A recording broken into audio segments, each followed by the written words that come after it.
Hey guys, what's up? How was your weekend? Hope you had a fantastic weekend full of blessings and love. You know the vibes, you know the vibes. In this video, what you're going to be looking at are the major pairs, some indices, um, and the commodity, gold, of course. Obviously, and you guys made a request on some currency pairs so that I can break them down for you. We'll be looking into that too. So, without further ado, let's dive right into it. We're going to start with the fundamentals of the week. On Monday, we have RBA meetings for the Aussie dollar. It's later on, right? Um, we do have on Tuesday tomorrow building permits and retail sales of the Aussie and the US. Okay, we have on Wednesday crude oil inventories. Thursday we have the euro is going to be like crazy volatile. On Japan is going to be Marine Day, so I wouldn't be expecting any volatility on Thursday on the JPY. In the strongest, news of the week is obviously on Thursday, interest rate, euro interest rate. And then we have the USD existing home sales, not such a strong event. Um, we have the GBP on Friday. Japan again on Friday, it's going to be sports day, another holiday. So obviously it's going to be a double um, holiday for JPY. So it's not going to be having any volatility. We're going to have retail sales for the pound, composite PMI, manufacturing PMI, service PMI, all for the pound on Friday, and then core retail sales of the CAD on Friday again.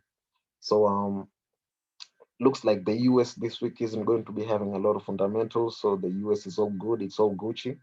Now let's check on the you know currency pairs and see what's up. This is the US30. This is the US30. Looks like prices have broken above this descending trend line, below this ascending trend line. So what I'll be expecting to see is prices to actually keep on heading lower, bounce off this support level, come back, give us on this market structure before it actually comes back on this price level here, right? So this is what I expect to see on the US30 in this trading week. It's going to be a lovely week, guys. You can bet on that. Okay, this is the US30. This is how I expect it to play out. Let's look at the majors. We have Euro USD. Um, this currency pair right now. Oh my God. Okay. Excuse me, real quick. Okay. So we have the Euro USD. This currency pair. I have a sale order right now that's running. That's running at around plus 25 plus 15. That's around 40, right? So around 40 pips. It's floating at around plus 40 pips. Obviously, we took it with the VIP guys, so it's running in deep blues. I expect it to keep on falling all the way down here and hit our final targets all around down here at around 1.16 Euro USD. We have GBP USD. I didn't get a nice entry, but obviously I was bearish biased. Now it has broken below this ascending trend line. I'll be expecting to see a bounce here, right? I'll be expecting to see a bounce here, bounce off it, retest there, and then keep falling lower to around this market structure all the way down here. So this is GU, how I expect it to play out. Obviously, it's in a downtrend because it's creating lower highs and lower lows. This is a lower high, this is a lower low. We have a lower low here, so I'll be expecting for prices to create another lower high before it actually falls down to the trenches. We have Usdjpy. We took this trade obviously again last week with the VIPs and all that, you know, 12, 25, we have around 37 pips floating. And as you can see, the bearish momentum is still strong.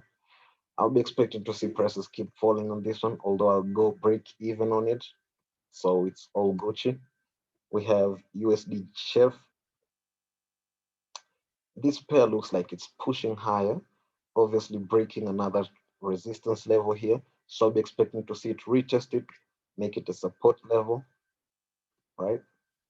And then hit this market structure here. If it breaks above it, then we'll be looking for more buys. But right now, this is my general move that I expect to see play out in the Usdchf, right? Now, one request that you guys gave me was Gbpjpy. In this pair, I'm bearish biased, obviously. As you can see, since last week, I expected prices to keep falling from here all the way to hit here, which they did. And then now that prices have broken below this market structure, I'll be expecting to see a retest and then fall all the way down here. Another request that you guys gave me was Eurusd. Let's take a look at it from the daily. Prices are in this ascending channel, as you can see here, and they just broke above this resistance level. So I'll be expecting to see some sort of retest here, some sort of pullback, right? Some sort of pullback, and then for prices to keep on heading all the way up there. This is the Eurusd. Now, I haven't seen any other request from you guys. So, that's that. Now we do have another,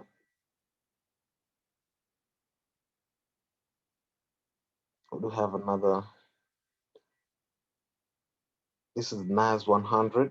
This is NAS100, right? NAS100. This is another index that we're looking at. So last week while we broke it down, we actually realized that prices will be falling all the way to hit this support level before it actually bounces back up. Now that's exactly what's happening. As you can see right now, prices have started falling, although they haven't really hit this trend line.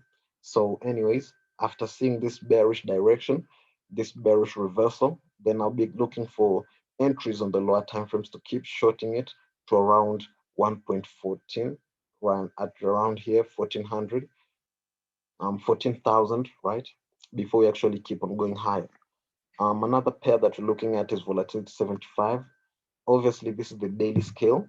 Now, I did send this breakdown like days ago, weeks ago, obviously, after seeing this information. As you can see here, after the retest, prices did fall all the way down here and hitting our first target yesterday on the sell order. So I hope you guys are following up on the Volatility 75 and taking shots in it.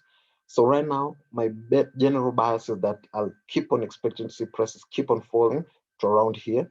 But then what I'm currently expecting to see right now is for prices to actually give me some sort of reversal, some sort of, pushback up here so that the prices can actually get that bearish pressure, that bearish momentum to keep on selling lower. And then that's what I expect to happen in Volatility 75. So without further ado, guys, that's what I expect to see in the markets this week. Thank you for listening. Thank you for sticking in with me to the end. If this video has been of help to you, give us a quick like. Don't forget to subscribe and hit that bell notification so that you'll be notified whenever we release future content. Till next time, guys, this was Black speaking. Peace and love.